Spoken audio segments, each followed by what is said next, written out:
अच्छा जी, 9th class की math की पेयरिंग स्कीम हम डिस्कस करने जा रहे हैं। मैथ्स का सिलेबस क्योंकि इस साल चेंज हुआ था तो पेयरिंग स्कीम डिस्कस करना ज़्यादा ज़रूरी है। पेयरिंग स्कीम डिस्कस करने से ये हो जाता है कि स्टूडेंट को अपनी स्टडी का फोकस पता लग जाता है कि किस चैप्टर पे उसे ज़्यादा फोकस करना है।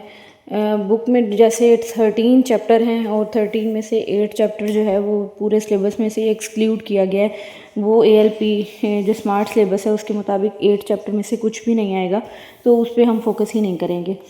बाकी ये है कि आपको शॉर्ट क्वेश्चन, लॉन्ग क्वेश्चन और MCQs की डिस्ट्रीब्यूशन पता लग जाएगी, तो तैयारी करना आसान हो जाता है कि किस चैप्टर पे फोकस करके तो कितने पॉइंट्स हासिल किए जा सकते हैं। अच्छा, सबसे पहले अगर देखा जाए तो क्वेश्चन नंबर 1 हमारे पास MCQs का क्वेश्चन है।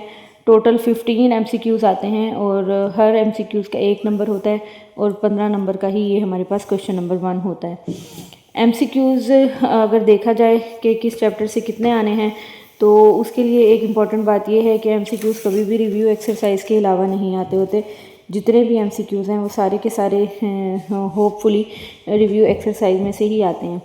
तो अगर उसके अलावा कोई MCQs आते भी हैं तो वो ये है कि डेफिनेशन और जो सैम्पल्स वगैरह हैं आप उन पर फोकस करना है।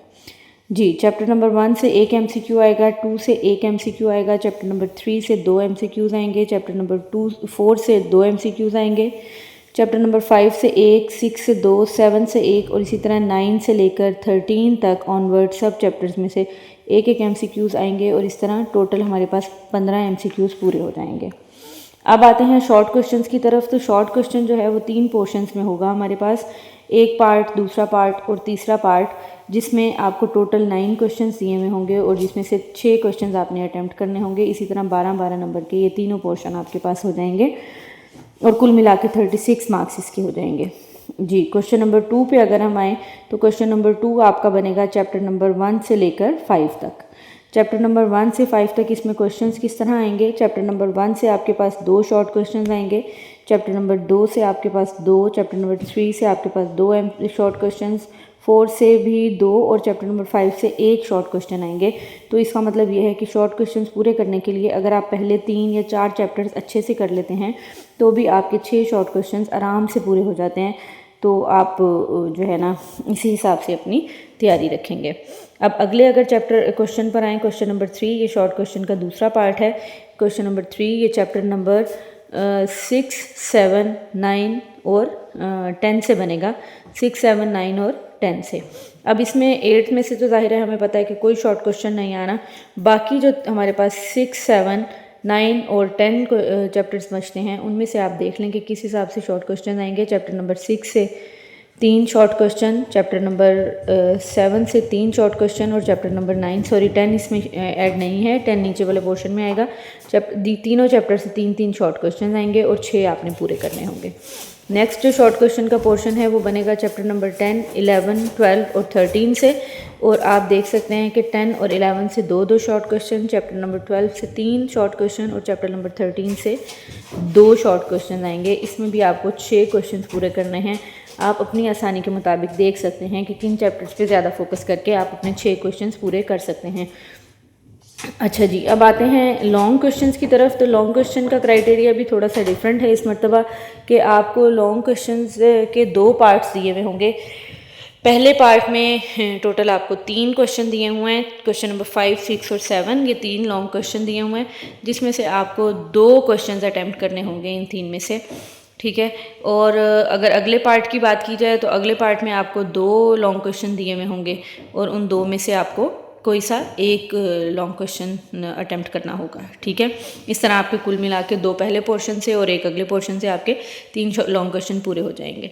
जी, लॉन्ग क्वेश्चन के पहले पार्ट की बात करते हैं। क्वेश्चन नंबर 5 वो 2 पार्ट्स पे मुश्तमिल होगा। उसका पार्ट ए जो है वो चैप्टर 1 से होगा और पार्ट बी चैप्टर 2 से होगा। जी, और एक शॉर्ट लॉन्ग क्वेश्चन पूरा करने के लिए ज़रूरी है कि आप उसी का पार्ट ए और उसी का पार्ट बी आप करेंगे तो आपका एक लॉन्ग क्वेश्चन पूरा होगा, ठीक है, चैप्टर नंबर 1 और चैप्टर नंबर 2। अगले लॉन्ग क्वेश्चन पे अगर आएँ तो चैप्टर नंबर 3 से उसका पार्ट ए होगा और चैप्टर नंबर 4 से उसका पार्ट बी होगा। यानी आपको इस लॉन्ग क्वेश्चन को पूरा करने के लिए चैप्टर 3 और 4 दोनों आने चाहिए। और इसी तरह अगर इससे अगले लॉन्ग क्वेश्चन की हम बात करें तो क्वेश्चन नंबर 7 में चैप्टर नंबर 5 से आपका पार्ट ए होगा और चैप्टर नंबर 6 से पार्ट बी होगा। और इन 3 लॉन्ग क्वेश्चंस में से आपको कोई से 2 लॉन्ग क्वेश्चन पूरे अटैम्प्ट करने हैं, यानी ए पार्ट बी और बी पार्ट करके आपके पास एक क्वेश्चन कंप्लीट होगा।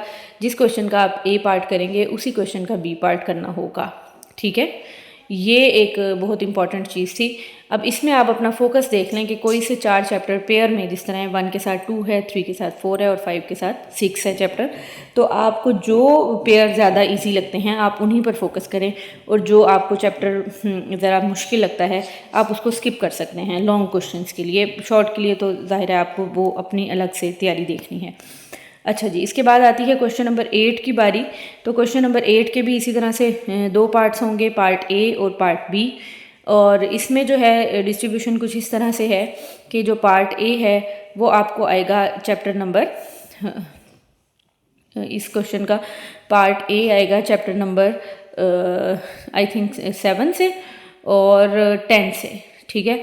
7 या 10 में से किसी एक चैप्टर से जो है वो इसका पार्ट ए बनेगा, और पार्ट बी जो है वो इसका चैप्टर नंबर 9 से बनेगा, ठीक है। पार्ट बी का कंफर्म है कि वो चैप्टर 9 से ही आएगा, लेकिन पार्ट ए जो है वो चैप्टर 7 या 10 में से बनेगा। यानी आपको इस क्वेश्चन को कवर करने के लिए चैप्टर नंबर 7, 9 और 10 तीनों करने होंगे अगर आप ये पार्ट करना चाहते हैं लॉन्ग क्वेश्चन का। तो और अगर अगले क्वेश्चन पर आए हम क्वेश्चन नंबर 9 पर, तो क्वेश्चन नंबर 9 का जो पार्ट ए है वो चैप्टर नंबर 12 से बनेगा, और जो इसका पार्ट बी है वो चैप्टर नंबर 11 या 13 में से आएगा। अब आपको ये देखना है कि क्वेश्चन नंबर 8 आपके लिए ज़्यादा इजी है या क्वेश्चन नंबर 9।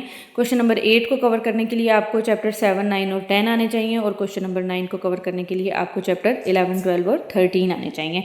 ये इस तरह 4-4 नंबर करके आपके 8 नंबर के 3 लॉन्ग क्वेश्चन हो जाएंगे, और 8, 3, 24 नंबर के ये आपके 3 लॉन्ग क्वेश्चन हो जाएंगे। पहले पार्ट से लाजमी है 2 करने, और अगले पार्ट से लाजमी है 1 लॉन्ग क्वेश्चन पूरा करना। इस तरह से आपकी ये पूरा पेपर कंप्लीट हो जाता है। अब ये ज़रूरी ये है कि बच्चा इस चीज़ पर फोकस करे कि शॉर्ट क्वेश्चंस कंप्लीट करने के लिए उसे किस किस चैप्टर पर फोकस करना है, लॉन्ग क्वेश्चंस के लिए उसे किस किस चैप्टर पर फोकस करना है, ताकि वो मैक्सिमम मार्क्स अचीव कर सके।